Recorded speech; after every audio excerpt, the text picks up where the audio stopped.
Breaking news at 6, and Nick Reiner now charged with murdering his parents, Rob and Michelle. Good evening, everyone. I'm Annabelle Sedano.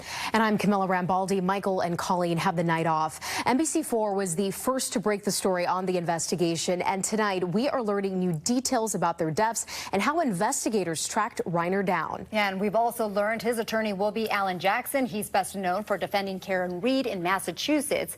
Our cameras caught Jackson visiting the Reiner home in Brentwood today. We have live team coverage tonight, and we begin with our investigative reporter Eric Leonard live in downtown L.A. Eric.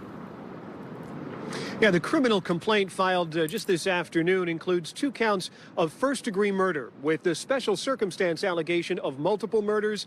That enhances the severity of the charges and could lead to life without parole or even a death sentence. Nick Reiner was supposed to make an initial appearance in court this morning. That's been postponed because of his medical condition. These charges will be 2 counts of first-degree murder with the special circumstance of multiple murders. L.A. County District Attorney Nathan Hochman says Nick Reiner could face a sentence of life without parole or even a death sentence if he's convicted on the murder charges and the special circumstance allegation is found true that multiple murders were committed. He also faces a special allegation that he personally used a dangerous and deadly weapon, that being a knife. A decision on whether to seek a death sentence will be made sometime in the future. Hochman said it will be up to the defense to raise any potential issues about the mental health of Reiner, who's publicly shared his struggles with drug abuse. Any evidence, if there is any, of mental illness for his background will be coming out in the hearings that will occur. We anticipate, again, after the arraignment, the process will go through the normal process a case like this goes through. The bodies of director Rob Reiner and his wife Michelle were found Sunday afternoon in the family home in Brentwood after paramedics and police were called. The LAPD said today they were found in their bedroom, and the charges announced by prosecutors confirmed they were stabbed to death. Within hours of the discovery Sunday, detectives had traced Nick Reiner south towards the 10 freeway, then along the Metro Expo line to Vermont and Exposition, where he was spotted smoking on the sidewalk and arrested without incident around 9 o'clock Sunday night. So far, police have not said specifically what led them to suspect Nick or what they found when he was arrested. Nick Reiner is now being represented by defense attorney Alan Jackson, who said today's scheduled court hearing was delayed because of Reiner's medical condition. Every single inmate goes through a medical clearance before they can be transported to court. Every one of them. Okay. And that's a process. It's just a procedural issue. And he has not yet been medically cleared, so he will be here hopefully tomorrow. The case is being handled by prosecutors at the Major Crimes Unit of the L.A. County District Attorney's Office. They handle complicated or high-profile cases. We now expect Nick Reiner to make his initial appearance in court tomorrow morning. Live outside the Hall of Justice in downtown L.A., I'm investigative reporter Eric Leonard, NBC4 News. All right, Eric, thank you very much for that. Well, days after the Reiner murders, President Donald Trump is finding himself in hot water after those comments he made following the couple's deaths, including from within his own party. NBC4's Conan Nolan is live in the newsroom with the political pushback tonight. Conan. That's right. Keep in mind, it's part of the American presidency, the role of consoler-in-chief, one where the person in the Oval Office represents the nation's capacity for healing and unity, which, as we have seen, does not appear to be a priority for the 45th and now the 47th president. President Obama following the massacre of children at Sandy Hook Elementary. And from every family who never imagined that their loved one would be taken from our lives by a bullet from a gun.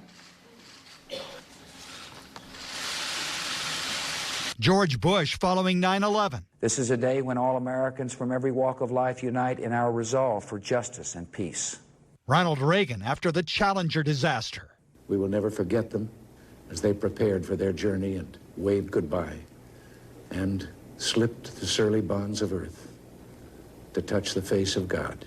And then this. So he became like a deranged person, Trump derangement syndrome. So I was not a fan of Rob Reiner at all in any way, shape, or form. I thought he was very bad for our country. President Trump's comments regarding the murder of Rob Reiner and his wife, Michelle, still reverberating. Chuck Todd, the former host of Meet the Press. It was so disgusting. It was so awful. We're all exhausted from being exhausted by him. Former California First Lady Maria Shriver. I appeal to those of you who work for this man, who know this man, who are in this man's family. Come on, explain to him that we have had enough. Some Republicans on Capitol Hill also recoiled. It's time for decency and kindness. Regardless of your political beliefs, that person and his family should be shown respect. But others chose not to engage. I don't do ongoing commentary about everything that's said by everybody in government every day. Former President Bill Clinton in an audio interview. Spokespeople who normally defend everything went quiet. That pause told me more than any statement could have. Because when even your allies don't know how to defend you, you've crossed a line most people didn't know existed. Political science professor Jack Pitney of Claremont McKenna College. This hurts Trump, and it comes on in the wake of other things that have hurt his popularity, the conflict in Venezuela, the problems with the economy. And so as Trump becomes less and less popular, he's going to find out who his true friends are. He's going to find out there are very few of them. President Trump has announced he will give remarks to the nation tomorrow night, talking about his administration, his accomplishments over the past year, and why he believes the nation has never been in a better place than it is right now. I'm Conan Nolan, NBC4 News.